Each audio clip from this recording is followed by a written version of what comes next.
ఆ సాక్ష్యాలు ఎలా ఉంటాయంటే ఎలకలు వెళ్ళిపోయినాయి, ఇంట్లోంచి ఎలకలు వెళ్ళిపోయినాయి. ఇంకా ఏదో వినటానికి కూడా ఎలా ఉంటుందంటే చాలా సిల్లీగా ఉంటాయి. God he's done the miracle, అవన్నీ దేవుడు చేసి ఉంటాయి. కానీ వినటానికి అది కాదు. యూనో నీ జీవితంలో నువ్వు చీకట్లో ఉన్నావు, చీకట్లోంచి నువ్వు వెలుగులోకి దేవుడు తీసుకొచ్చాడు కదా. నువ్వు వెలుగులో ఉన్నావు కదా. నువ్వు ఏదైతే విడిచిపెట్టావో ఆ చెడుని విడిచిపెట్టి ఏ వెలుగైతే నువ్వు పట్టుకుని ముందుకు వెళ్తున్నావో, నీ మారిన హృదయం, మారిన జీవితం ఏంటో అది సాక్షిగా నువ్వు ప్రజలకు తెలియజేయాలి.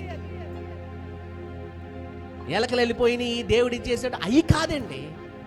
నీ జీవితంలో జరుగుతున్న అద్భుతం ఏంటంటే నువ్వు వెలుగులో ఉన్నావు. You are in the light. So వెలుగులో ఉన్నవారు ఎంత సంతోషంగా ఉంటారో ఆ సంతోషం ఏంటో మనం తెలియజేయాలి. ఇష్టం వచ్చిన సాక్ష్యం చెప్పుకుంటూ వెళ్ళిపోతాం.